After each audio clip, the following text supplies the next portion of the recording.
but little everyday things. Things you may not even notice unless you are paying attention. If you're one of those who'd rather stay up late and get up late, only to discover that your workplace doesn't fit your schedule, and you roll out of bed cursing the alarm clock every morning, maybe you could start with the little change of going to bed half an hour earlier than normal.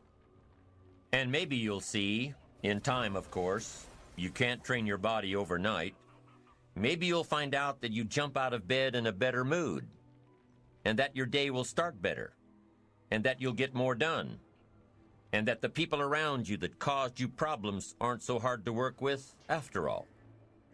Now, I want these three subjects to be valuable for you. I want them to have meaning for you. I want you someday to be financially independent. I want you to have the personal development so that you feel good about yourself. If I had a chance to meet you someday, I'd like to have you show me the list of goals that you got started and say, Mr. Rohn, here's some I've already checked off. Here's the books I'm reading. Here's what's happened. I'm developing the skills. I'm better this year than I was last year. I've got more self-confidence. My skills are developing. Now, of course, when people get to know you, they'll judge you by more than just how you appear, but physical, outside, inside. Here's what's good advice. Make sure the outside is an excellent reflection of the inside. Interesting phrase written. It says, God looks on the inside, people look on the outside. So you got to take care of both. The inside for God and the outside for people. What's the old phrase? You never have a second chance to make a first impression. So the outside appearance is also valuable as well as inside vigor and vitality. Somebody says, well, people shouldn't judge you by your appearance. Let me give you a clue. They do. Take care of both. Here's another one. I had to work on being late. For the people that are always late, what do they care? They're not there when you get there. It doesn't matter, but if you truly want to make progress, not alienate, right, in the marketplace, here's what's acceptable to everybody. Being on time, right? Not being on time is acceptable probably, to a lot of people, but some, it's going to cost you. Now, the mind must be nourished. Got to have good food. Food for thought. Bread for the head, we call it. Yes, you need a slice of toast in the morning, right, for your body, but you need a slice of cassette. A slice of cassette you put in the car system and listen. Let something feed your mind. Stand guard at the door of your mind. Don't just listen to anything and everything. Make sure that you're your own best filter of what goes into your mental factory and spins out the fabric of your life and future. Stand guard at the door of your mind. Spend time. Be a selective listener. But you got to have a good diet, a good mental diet. When you walk into a home and walk into the pantry of the kitchen, you take a look what's in there. This family's either going to be healthy or it isn't going to be healthy. And a lot depends on what's in the cupboard. What you bring home, right, from the grocery store that you feast on for the body. Now here's what's important. A proper menu for the mind to make sure that it's got a wide range of nourishment. Because the mind needs the full education. Now, that starts to develop the foundation for what we call a good life, a productive life, a fulfilled life. And we need this mental input. 2 days is a little staggering in terms of sort of a crash program. And you couldn't do it every week, a couple of days every week. It would be too much. But a couple of days to just really concentrate for a while. Hopefully I send you away from here tomorrow a little mind weary. Right? Of taking all these notes and trying to get it all and trying to think about it while you take notes. I know it's an intense session of a couple of days, but I'm telling you, it's going to be so valuable for me to express it and for you to get it. Because then you just load up your wagon full of stuff here. Mental wagon to take it home and sort it out and decide what's valuable to try today. Some that you're going to think about a little bit later, but now at least you've got it. You've got it. You've got it. So that you'll have mental food to feast on long after the lights are out and we've left the premises. So, feed the mind, debate, exercise, a continual diet. You can't go too long in between the classes and the schools and the seminars and the sermons and where things are being taught of value. Here's what else is important. You got to go to everything you can afford. Have a good plan, weekly plan, monthly plan to go to a variety of things, go to a variety of things, go to a variety of things. And don't miss the chance. Even if you're involved in a certain company and they say, we're going to have a training class, you say, I've been to one of those. I'm asked, you got to go again, and you got to go again. You can't get it all the first time. Here's what the early Christians were taught. Don't neglect the assembly. Why? We got a brand new idea. One is it's being challenged. We need the strength of each other and the exchange of ideas to make this thing grow. And 2,000 years later, it's a very vigorous movement. But they were taught when it started, don't neglect to get, every time they call a meeting, make sure you're there every time they call a meeting. And whatever industry you're in, whatever company you're in, when they call a meeting, make sure you're there. When they call a little training class, make sure you're there. Here's why. Some of them are going to be life-changing. And you don't know which experience is going to be life-changing. You can't pick the one. You just got to go, go, go, go. One is life-changing. You go, go, go, go, go. Another one is life-changing. You go again, you go again, you go again. Another one is life-changing. For the people that were there, somebody that you met, something that you heard, and that one was just perfect. The atmosphere was right, the crowd was right, and everything was right, and you'll never be the same again. And you don't know which one that's going to be. That's why you've got to pursue. Go often, have a good plan for the search of knowledge and ideas that can inspire to the best of your potential. So now we've got the physical, we've got the spiritual, we've got the mental parts of personal development. Now let's keep going. When I began planning this program, I looked up the word character in the dictionary. I learned the origin of the word, and then I just sat there for a minute and realized that in this case, the origin of the word just about says it all. So I'm going to tell you where the word character comes from, and I'd hope it has as big an effect on you as it did on me.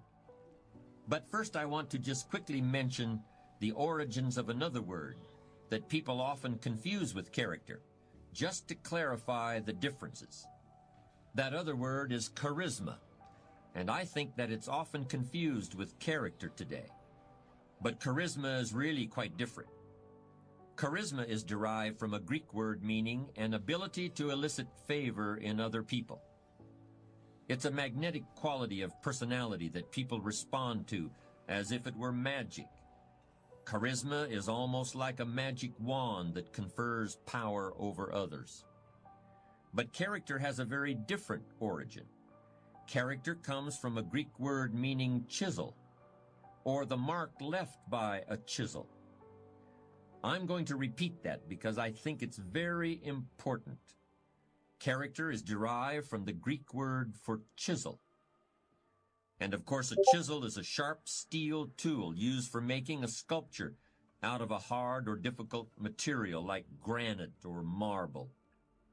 And a chisel is also used for stripping away waste material from an object, stripping away stuff that might get in the way in order to get down to the essential thing, the thing that really matters. You've got to chisel your character out of the raw material of yourself, just like a sculptor has to create a statue. The raw material is always there. Everything that happens to you, good or bad, is an opportunity for building your character. Let me point out another important distinction between character and charisma. You may have noticed it already. In both its definition and its derivation, character doesn't refer to other people. It doesn't refer to having power over other people or getting other people to follow you or gaining favor with other people. Character is something that you have and that you are. You could be marooned on a desert island and your character would still be important. In fact, it would likely be very important in that situation. But charisma wouldn't do you any good at all. Charisma requires the presence of others, while character is all about you. Character is the person you are after you've chiseled and have gotten past all the unnecessary material to what's underneath. But since we're usually surrounded by other people, let me be a little more specific about how the differences between a charismatic person and a person with character can play out in the real world, particularly in leadership situations. Here are 4 sets of circumstances that can easily occur. First, a really charismatic person can make people believe there's pie in the sky, or that the sky is going to fall tomorrow, one just as easily as the other. By creating these expectations, charismatic individuals can indeed energize and inspire others, or terrify and demotivate them, until the overblown scenarios are proven false and the charisma runs out. But a person of character doesn't need to be anyone's Pied Piper, and isn't comfortable in that role. Instead, he or she looks within for the true source of inspiration and energy. Second, a charismatic person can inspire devoted or even fanatical loyalty. But this can all too easily turn into an unconscious sense of dependency, and that can make matters difficult when the leader is no longer available. Like a charismatic coach, effective during the glory years, but when he leaves the organization, there is a sense of abandonment, and the team may never achieve anything like its prior success. Powerful personalities often resist delegating authority, but it's an attitude of character for a leader to refrain from making himself or herself the indispensable heart and soul of an organization. Here's a third difference between character and charisma that's particularly important in a leadership situation. Charismatic people have to keep pulling rabbits out of the hat. The magic of their presence has got to keep expressing itself, or people might start wondering where it went. Worse yet, they might start getting bored. There were plenty of charismatic individuals around, such as Churchill, Montgomery, de Gaulle, and Patton. What was needed was somebody with toughness, stamina, and ability to manage people. Just before the Normandy invasion in 1944, Eisenhower met with a group of officers who would be going into battle. He stretched out a piece of string on a table and pulled it a few inches with his finger. "An army is like this piece of string," he said. "If you try to push it from behind, it just tangles and doubles back on itself. Soldiers have to be led from the front, not pushed from behind." Eisenhower may not have been colorful, but he could definitely get his point across in a way anyone could understand. He had character in the true sense.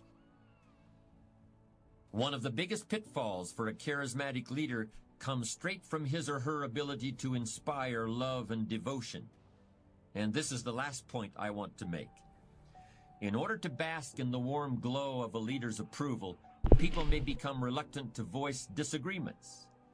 There are people who become isolated because subordinates are afraid of them. But the same isolation can occur as a result of misplaced affection. People of character are usually well loved by everyone around them, but they make it clear that their own first love is for the truth, even if it hurts. Because character is what's left after charisma is gone. I'd like to elaborate a bit on a comparison I made earlier about how creating your character is like an artist creating a sculpture. The essential point is this: I don't think character is something that just happens by itself, any more than a chisel can create a work of art without the hand of an artist guiding it. In both instances, a conscious decision has been made. A conscious process of design is at work. Character is the result of hundreds and hundreds of choices you may make that gradually turn who you are at any given moment into who you want to be. If that decision-making process is not present, you'll still be somebody. You'll still be alive, but may have a personality rather than a character. And to me, that's something very different. You build character out of certain qualities that you must create and diligently nurture within yourself, just like you would plant and water a seed or gather wood and build a campfire. You've got to look for those things in your heart and in your gut. You've got to chisel away in order to find them, just like chiseling away rock in order to create the sculpture that has previously existed only in your imagination. But the really amazing thing about character is that if you're sincerely committed to making yourself into the person you want to be, you'll not only create those qualities, you'll strengthen them and recreate them in abundance, even as you're drawing on them every day of your life. Now let's keep going. Ideas plus inspiration. Make the note, we need ideas for goals and plans to design our life for the future. Tomorrow we'll do the workshop, setting goals for the next 10 years. Ideas for plans to achieve those goals. But here's what else we need. Inspiration. Emotional vitality. Without that, the ideas won't progress very far. They may serve you to just get by, but I'm sure you haven't spent this kind of money and this kind of time to pick up ideas just to get by. But we want to be able to flourish. However, that is a human being's two major objectives. And you might make these notes. One is to survive. First, we must learn to survive. Second, then we learn to succeed, which is beyond survival. But most people settle in just in sort of the survival mode, enough to get by. They've got all these resources to tap, and they don't tap them because, they're getting by. Their kids aren't starving. They got a roof over their head and some clothes to wear and food to eat. But to go way beyond that, to flourish, not just to survive, but to flourish, I'm sure that's what all of us are here these 2 days for, to find more ideas on how to do that. Now, the idea part is fairly basic and upfront, right? We're going to talk about time management ideas. We're going to talk about leadership ideas. We're going to talk about good health ideas. We're going to talk about all kinds of ideas. And they're fairly easy to put forward. Here's what's a little more tricky, inspiration. Who knows why one's inspired and one is not inspired? Here's what I call it. It's a good thing to remember for the rest of your life. It's called the mysteries of the mind. And you'll be confronted with that forever, the mysteries. Here's what we have to do with most mysteries. Leave them mysteries. And learn to be curious instead of dismayed. Say, why is it this way? Say, I don't know. You get your own planet, you could rearrange it some other way. On this planet, we seem to be guests. So you figure out how this one works, whoever set it up, right? We follow how it's been set up. Then if you get a chance for a planet, then you can rearrange the whole deal and say, well, I'm not going to do that. I'm going to do this. I'm going to do this. So if you ever get that chance, you can do that. But hey, on this one, it was prearranged before we dropped in here. But on the spinning planet headed somewhere, right, what is the deal? And part of it is a mystery. One of the mysteries. Where did we come from? Where are we going? Some of those are a bit unfathomable. We try our best to understand. One writer said, what? We see through the dark glass. We think we've just about got it figured out, but it's a little hazy. It's a little dark. We can't see it quite as clear. But all of our lifetime, we keep searching for ways to see it better, see it better. Someday, hopefully, it'll all be clear. But some things are mysteries. I do a seminar like this. Someone walks out and says, I'm going to change my life. Someone else walks out and says, oh, I've heard all this stuff before. Why two different reactions to the same seminar? Just make the note. It's a mystery. And I haven't tried to solve that. You say, well, I'm going to make everybody walk out and say, I'm going to change my life. See, no, you can't do that. It's going to be however it's going to be. And the key is to be curious and not dismayed. Let the mysteries be mysteries. Interesting story says the day the Christian church was started, a magnificent sermon was preached. And if you read the account of the sermon that was preached the first day the Christian church was started, it was a magnificent sermon. And it was a magnificent occasion. It said there was a multitude that heard this sermon, meaning what? A lot of people heard it. But there was an incredible variety of reaction to the people that heard the sermon. It said some that heard the sermon were perplexed. And I thought, wow, this looked like a pretty straightforward sermon to me. Why would anyone be perplexed? And here's the simple answer. They are the perplexed. I mean, if you try to figure that out, you go crazy. And here's what I learned to do. Leave the perplexed perplexed. You can't straighten this out. It said some that heard this great sermon laughed at the speaker and mocked, laughed and made fun of him. I'd say, well, hey, this guy looked pretty sincere to me. Why would anyone laugh and mock? And it's a simple answer. They are the laughers and the mockers. And there's nothing you can do about that. You can't straighten it out and you can't turn it around. You just have to let be whatever is and let it be rather mysterious, but learn to be curious and not dismayed. Then it said some that heard this sermon didn't know what was going on. And they're easy to spot. They're usually saying, what's going on, right? They don't know what's going on. Somebody says, well, they should know. Well, your shoulds and shouldn'ts ain't going to affect it. It's like saying the sun should come up in the west. No, you got to leave this stuff alone. Just let the mysteries be mysteries and let what happens. Let that all be. So some were perplexed, some mocked and laughed, some didn't know what was going on. But here's the rest of the story. It said some that heard the sermon believed. And that's who the speaker was looking for, the believers mixed in this whole mysterious array of human reaction to the same presentation. And you've just got to let this whole mixture of reaction be a mixture of reaction. And you can't be dismayed by it. Otherwise, the only cure for it is to get your own planet. Otherwise, there is no cure. Because I used to try to straighten all this stuff out. In the beginning, I used to say, I'll make them successful if it kills me. I almost died. You can't do that. It said some believed. And that's who the speaker was looking for, the believers out of this massive audience of a multitude. Now, here's what was interesting. It said the number that believed was about 3,000. So it was a pretty good first day. So make the note. You can have a good day in spite of the mystery. In spite of the mystery of reaction, in spite of who's who, in spite of what happens, in spite of the full variety of human reaction and human behavior, in spite of the whole mix in each community, in each place, in each school, wherever, in spite of this whole mysterious mix of how things are and how humans react and how they behave, here's what you can have: a good day. 3,000 the first day. Wouldn't you call that a good day? 3,000. I've had some pretty good days, but not 3,000.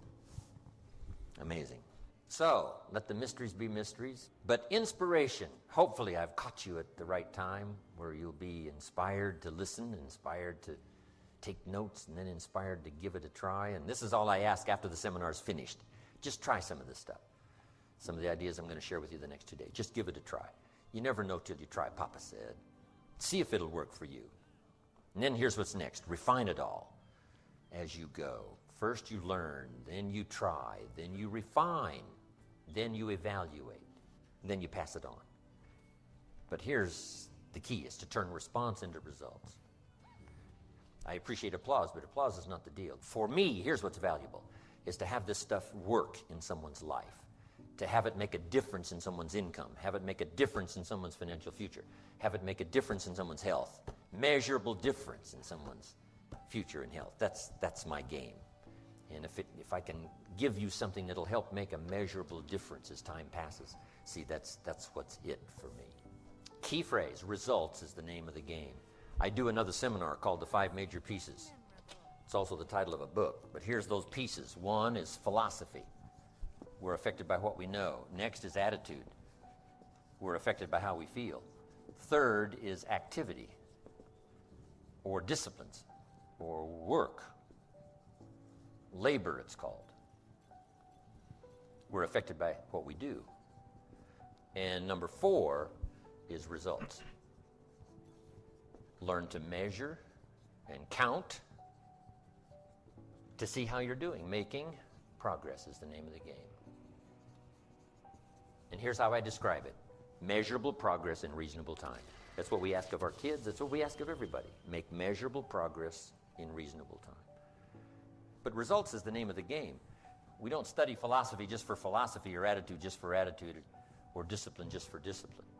These things by themselves serve no purpose. But these 3 items invested in labor,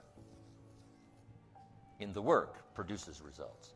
Now we measure our results to see how our disciplines are working, how our attitude is working, and how our philosophy is working. And if the results aren't to your liking, there's only 3 places to check: discipline, attitude, philosophy, personal philosophy. It's a pretty simple process. Some people check interest rates. Well, but, that's not where the real problem probably is. Check what you know. You may need more knowledge. Check how you feel. You may need to adjust your attitude. And check your disciplines, and you may need to add a couple to the ones you're already engaged in. And that'll start immediately to changing the results that you can measure, that you can count. And you might add one more word here: weigh. Okay, weigh and count and measure. Because the game is productivity, progress and productivity. Then something we're going to talk about, which was number 5, which is lifestyle. Because here's the ultimate expression of life, and that's to live a good life. Living well is the ultimate expression, not philosophy, not attitude, but living well. Hopefully I'll give you some guidelines that have come my way, translating response to results. Now, just finishing up, make these notes. To get the most out of the 2 days, here's number 1. Everybody would agree on number 1. Be thankful for what you already have. Here's the next one. Be eager to learn. I know all of you already know a lot, but be eager to learn the rest. I've learned a lot in my years, but I'm eager to learn the rest. Now I'm trying to capsulize my learning. I'm trying to accelerate my learning, right? Because I don't have a couple hundred years left. So I've got to accelerate my learning curve, especially in the next 4, 5, 6, 8, 10 years. And I'm asking you to do the same. An accelerated learning curve to maximize the time to learn as much now in 1 year as you used to learn over 5 years. Just accelerate the curve. Eager to learn. No matter how much you know, you can always learn a bit more. Improve your life, sometimes to a startling degree. Some of the great fortunes of the world were made, what? After someone turned 50, 60. Because now they've got all this experience. Now when an idea comes, they invest 50 years. They invest 60 years in this idea, and it explodes into fortune. So as maturity comes along, what a great time now to come up with good ideas, because now you can maximize their possibilities because of your maturity and what you already know. So be eager to grasp that next idea, because it could explode your health, explode your life. It could start a whole new realm of future for you at dimensions you never even thought of, the next idea, the next couple of ideas. So be eager to learn no matter how rich you are, how healthy you are, where you are. So no matter where you are, be eager for that next idea. Some of you have been teaching like I have for years and years and years, but be ready for the next idea, because it could explode now your teaching career. It could add new dimensions because of where you are and because of your age and because of your maturity and because of whatever. The next effort you make to get something, no telling what that may add in terms of multiplication in your life and your ability to affect the lives of other people. Amazing. Here's what also I'd ask you to do. Argue later with all the stuff I'm going to cover. I wish we had time to debate every issue, because a lot of this stuff's up for debate. Nobody knows that better than me. And I've been doing my best all these years to debate, my point of view, as well as to listen from the other point of view. But, I would ask you to argue later, because we don't have time to open up discussion for every point that I'm going to cover in the next 2 days. But here's what's important. Debate all major issues. Some issues are fairly sort of obvious. Say, well, I can see the positive side of that right away. But some need discussion. Now, here's what's valuable: to discuss some things with someone else. Debate back and forth. In Israel, one of the great forms of learning is debate. You walk into the classroom, wow, it sounds like confusion. Or they get a hold of an idea, and one gets on one side, and one takes one position, the other one takes the other position, and one says, this is it, and someone says, no, you're mistaken. Here's what you failed to read. Someone says, well, I didn't know that. And then they advance their point of view and say, no, I think you're wrong here. You haven't done your research. How about this, this, and this? The person says, oh, you're right. I didn't do that research. And this verbal debate back and forth goes on in Israel. An Israeli part of learning is this debate. So here's what's important, is to debate the major life issues. In good health today, the great debate is on, which has given us advances we've never had before. So here's what you must be, though, in the debate: a good student, open to learning, defending and learning. That's what's important, not just to defend, but to defend and learn. Defend your point of view until it's sort of obvious that you've got to give some ground here because you haven't done your research. But this debating is important. We have to debate the health issues. One health book says, do this, you'll live forever. The second health book says, if you do that, you'll die young. So here's what we should do. Make the note, right? Be a student, not a follower. This is important advice. Not to be followers, but to be students. Be no one's disciple except the Lord's. You wind up in Waco, Texas. Be no one's disciple. But be a student. Someone says, well, these two books now have opposing views about health. Here's what you should do. Answer. Read both books and make up your own mind. Read both books and see if you can't figure out some way so that it applies to you, maybe drawing from both presentations. Not to follow one or the other, but to draw from one or the other, or maybe both, and develop a plan for you. Here's some of the best advice I've got for you. Make sure what you finally do is the product of your own conclusion. Make sure what you finally do in your financial pursuit, in your health pursuit, in building a good family pursuit, in developing your spirituality. Make sure what you finally do in pursuit of that is the product of your own conclusion, meaning you've processed differing points of view. You've processed what you've learned matched with what someone is teaching you. Here's what's important. No one voice has all the answers. I certainly don't. I only have my point of view. I only have my perception. But my perception may be valuable. What if I say to you,